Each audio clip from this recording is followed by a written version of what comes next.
Habis copywriting orang klik, tetap aja ada challenge kedua di LP, landing page kita. Apakah IDIDA gitu ya. Baru keempat nih, berarti udah nih kita muncul di halaman pertama Google, orang lagi nyari. Intention nyari kata kunci, kita udah muncul. Very good sekarang. Kita udah punya rumah, kita bisa bikin landing page, orang udah bisa. Tapi ternyata masih ada strategi kelima.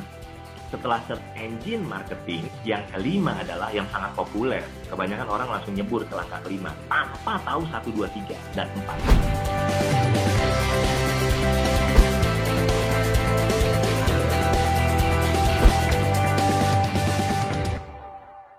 Kita mulai masuk langkah kedua. Langkah kedua begini. Langkah kedua itu saya menyebutnya langkah intercept. Intercept itu berarti mencegah, ya, mencegah. Jadi kita udah punya toko di mall internet, iya. Tapi kan traffic jalan terus tuh, belum tentu semuanya ngelirik toko kita. Jadi mau nggak mau kita harus keluar dari toko kita cegatin. Bisa bagiin brosur, bisa pakai papan nama, bisa kita sengkat aja customer kita kalau dia nggak mau masuk ke toko kita kan dia nengok tuh langsung gitu kan. Jadi masuk. Nah intinya kita harus cegat. Kita nggak bisa pasif, kita mulai aktif. Nah ini Laksa. Yang langkah kedua ini berarti saya menyebutnya strategi intercept. Nah, di langkah intercept ini ada 3 strategi lagi. Saya bagikan yang pertama dulu. Yang pertama itu yang tadi Laksa bilang, bahwa kalau SEO kan organik, natural, lama, bisa 6 bulan, apalagi kalau nggak jago banget ya bisa setahun kali gitu, nggak keluar-keluar gitu kan. Nah, ada langkah strategi pertama, namanya adalah SEM, Search Engine Marketing. Berarti di halaman pertama Google, itu kita akan muncul sebagai ad. Nah, memang beberapa riset mengatakan mata ini waktu dicek di riset, mata ini fokusnya ngelewatin itu ad biasanya. Cenderung begitu. Karena entah gimana kalau orang yang tahu, itu mah iklan, gue mau yang alami aja gitu. Tapi ternyata kalau Anda jago copywriting, jago kalau saya nyebutnya IDIDA, bukan AIDA lagi ya, IDIDA. Nanti kalau sempat kita bisa ngobrol kalau ada tanya jawab tentang IDIDA. Dengan IDIDA ini itu orang matanya berhenti loh di Google Ads kita, berhenti loh di SEM kita, karena kita tahu cara praktisnya. Nah, mungkin Laksa boleh tambahin sekarang. Nah, ini Laksa baru di sini nih ngomongin yang tentang SEM. Oke, soal SEM. Berarti SEM buat cegah ya? Iya gitu. Coba Laksa mau nambahin apa? Ada tips-tips tertentu untuk SEM? Oke, aku coba jelasin ya soal SEM ini. Kalau di bahasa kita itu namanya programmatic ads. Programmatic ads. Ya. Termasuk adalah AdWords ya. Jadi itu sistemnya dia bidding, dan tadi benar kata Coach Yohanes itu kalau misalnya kita SEO organik, karena kita maintain 2 on page dan off page-nya itu bisa 6 bulan, 4 bulan, bisa bahkan setahun kalau persaingannya itu sangat ketat dan juga kadang-kadang kita tahu ininya. Kalau nggak tahu caranya Laksa ya. Betul, kadang-kadang nggak keluar, dan juga kalau udah berat banget tuh mainnya kita harus keroyokan kan, rame-rame gitulah yang ngerjain. Nah, tapi kita lagi ngomongin white hat aja loh ya Laksa, jangan yang black hat. Betul, kalau white hat sih lebih lama naiknya, tapi sustainnya lebih lebih lama banget lah kalau white hat. Kalau kita main black hat, ya paling seminggu naik, tapi minggu depannya masuk sandbox, nggak masuk selamanya. Percuma. Janganlah, itu yang paling dicari lah. Oke, aku bahas yang tentang ini ya, cara instan biar di search engine ya, Coach Yohanes. Yang pertama, kita bisa menggunakan Google AdWords. Nah, itu tuh gimana? Itu tuh kayak, kalau kalian suka beriklan di Instagram, di Facebook, di TikTok, itu kan suka nanti bayarnya per klik ya, namanya programmatic ads. Nah, itu metodenya dia adalah pay per click atau PPC ads PPC programmatic ads. Ya, semacam kayak gitulah. Misalnya di bidding tuh, misalnya kita bilang, aku punya toko roti gitu ya. Misalnya jual roti Srikaya enak gitu. Nah, itu di bidding tuh, di dekat-dekat situ, yang lain ada yang nggak ngambil, yang nanti harganya bakal keluar secara otomatis. Kalian kalau setuju, nanti kita bisa set juga jamnya, jam berapa keluarnya. Terus kita juga bisa nanti targetnya kemana aja, kota mana, itu bisa di-set untuk menggunakan PPC AdWords tadi ya. Nah, kalau itu mainnya itu langsung ya, begitu bayar ya langsung muncul, nggak usah nunggu 4 bulan, 6 bulan, kayak gitu. Biasanya itu digunakan untuk membackup. Misalnya kita lagi bikin aktivasi search engine, search engine optimization untuk yang organik tadi kan lama tuh, untuk backup itu ya minimal biar di page 1 dulu websitenya kita sodok tuh, dalam tanda ketik kita sundul lah ke atas. Teman-teman kan suka lihat tuh kalau misalnya cari sesuatu di situ jual apa gitu ya, suka ada tulisan di website atas gitu, oh jual roti Srikaya termurah, terenak, terdahsyat gitu misalnya ya. Terus ada tulisan AD di situ, AD yang kuning itu. Nah itu adalah programmaticnya di situ. Terus kedua, teman-teman Ada juga, itu ad maksudnya ya, Laksa, buat teman-teman jadi tahu. Ada tulisan ad betul, gitu. maksudnya programmatic ads. Terus ini Ya. yang mungkin agak jarang teman-teman tahu ya. Sekarang aku boleh share ya, Coach ya, namanya Boleh. GPS marketing. Ya, itu Ya. sistemnya juga programmatic ads. Jadi kalau teman-teman search itu nanti dia bisa, kalau biasanya kan kalau terutama di pengusaha restoran ya, kalau misalnya kita tulis restoran terdekat, nanti kalau kita ads itu langsung di atas yang ada reviewnya, mapnya apa, segala macam itu ada yang kayak kita buka Google Map kan, dia akan prioritaskan di atas gitu loh. Ya. Di atas, di bawahnya baru keyword. Itu masuk ke GDN juga ya? Google Display Network? Enggak sih, bukan. Enggak, itu ya? Baru sih, GPS ads. Di luar Google gitu lah, Sa? Di Google juga. Nanti bisa iya. Berarti dia grupnya Google juga ya, berarti ya? Ya, nanti pakai adsetnya, settingnya di adwords.google.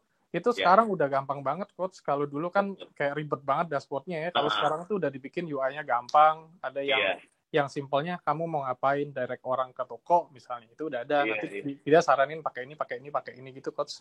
Jadi ya dari juga bikin pusing kepala gitu ya. Ya, itu inilah ads, GPS marketing, dari situ tekniknya pakai itu. Nah, tapi sebelum itu ya kayak tadi lah Coach Yohanes bilang harus di listing dulu di Google Maps-nya kayak gitu kan.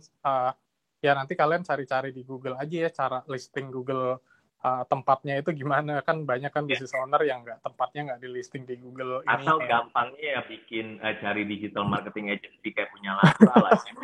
Ya bisa juga, tapi kalau misalnya mau kerjain sendiri juga high caliber business coaching, ratio practical business coaching, kalau memang Anda benar-benar pengen menguasai internet gitu kan ya Laksa ya? Ya bisa, nanti itu bisa banyak cara lah untuk mendapatkan informasi itu. Ya itu sih tadi aku mau share itu aja sih, Coach, buat itu. Ya, oke. Iya, aku tambahin lagi, Laksa. Berarti itu kan baru langkah pertama itu strategi pertama di langkah kedua, yaitu kita mau intercept. Berarti ibarat di mall internet, kita keluar dari toko kita bagiin brosur. Nah, salah satunya langkah kedua, atau jangan langkah pertama deh, saya sebut langkah keempat, karena kan nanti total 9. Langkah keempat kan 1, 2, 3 kan di atas. Ini udah mulai di tengah nih. Berarti langkah keempat, yaitu namanya adalah, Coach Yohanes menyebutnya tadi adalah SEM, Search Engine Marketing. Berarti kita harus kuasai Google PPC, kita harus menguasai bagaimana bikin kata-kata copywriting yang benar-benar bikin orang stop. Orang mungkin tahu itu iklan, tapi kalau kata-katanya gokil, orang klik loh. Habis klik, sampai kita mesti muncul. Nah, tahu copywriting, habis copywriting orang klik, tetap aja ada challenge kedua di LP, landing page kita. Apakah AIDA gitu ya? Kalau Anda tahu AIDA gitu ya, AIDA itu kan attention, interest, desire, action, itu ilmu very basic bikin ad gitu ya. Tapi saya menemukan bahwa ternyata harusnya AIDA itu lebih gokil lagi. Tapi nantilah kalau ada waktu kita tanya jawab. Nah, baru keempat nih. Berarti udah nih, kita muncul di halaman pertama Google, orang lagi nyari. Intention nyari kata kunci, kita udah muncul. Very good sekarang. Kita udah punya rumah, kita bisa bikin landing page, orang udah bisa. Tapi ternyata masih ada strategi kelima. Strategi kelima apa? Setelah search engine marketing betul, yang kelima adalah yang sangat populer. Kebanyakan orang langsung nyebur ke langkah kelima, tanpa tahu 1, 2, 3, dan 4. Langkah kelima menurut saya tetap di 5 prioritasnya. Kenapa? Karena bedanya gini. Saya jelasin dulu. Langkah kelima menurut saya namanya adalah SMM, Social Media Marketing. Bikin iklan di Facebook, bikin iklan di IG. Udah, gampangnya gitu. Di TikTok, ya kalau monetization, di Clubhouse belum ada monetization-nya. Tapi intinya begitu. Intinya adalah kita bikin iklan di ad, di Facebook, atau di Instagram. Majority-nya di situ. Nah, kita harus tahu dulu gini. Berarti itu kan kita lagi mau nyebarin brosur ke orang-orang yang lagi keliling jalan, kelilingin mall itu lagi window shopping. Berarti kita harus tahu caranya gimana untuk stop. Karena berapa banyak dari kita di dunia nyata, begitu disodorin brosur, kita bilang enggak loh. Kita diem aja nyelonong lewat. Ya kan? Bener nggak sih? Itu mbak-mbak yang bagiin brosur, kasihan loh. Karena di kos-kosannya, dia dari luar pulau, dari luar Jakarta mungkin, di kos-kosannya dia nangis. Ya ampun Tuhan, aku jualan, kasih brosur aja orang nggak terima. Gimana jualannya Tuhan? Coba bayangin. Ya kan? Lain kali saran saya kalau ketemu mbak yang bagiin brosur, udah ambil aja lah brosurnya lah. Kasihan loh gitu kan. Buangnya jangan deket-deket situ gitu loh. Nantilah jauh sana gitu ya. Kalau nggak dia sedih banget loh mentalnya. Nah, demikian juga di internet. Kita harus punya iklan yang lewat. Karena orang ini tidak tujuan membeli. Makanya di langkah kelima, di strategi kelima, bukan di strategi pertama. Kenapa? Karena state of mind-nya, orang ini lagi mau keliling-keliling aja di mall internet. Berarti dia lagi ngeliatin sosial media. Ngeliatin sosial media kan kepoin orang, kepoin hidup orang, ngeliatin dia punya, atau apa. Tapi intinya dia tidak punya niatan untuk membeli sesuatu. Tiba-tiba ada muncul iklannya. Bisa jadi lewat, gitu kan ya. Bisa jadi lewat gitu aja gitu. Nah, berarti kita harus sangat tahu prinsip IDIDA tadi yang kita terapin di bisnis saya dan juga di Gratio ya, di klien-klien di Gratio. Saya bilang bahwa saya bukan sempurna, tapi kita terus belajar lah. Kita terus belajar ya, nggak akan pernah bisa sempurna gitu. Nah, jadi berarti harus jago SMM, social media marketing. Oh, itu banyak ilmu lagi tuh. Mungkin Laksa mau nambahin nggak yang tentang social media marketing? Ada 1-2 tips praktis gitu Laksa? Ada Coach. Sebenarnya ini praktis sih, kayak sebenarnya social media marketing itu rumusnya cuma 3 sih. Semua social media, Instagram, TikTok, Facebook, Clubhouse, semuanya cuma 3.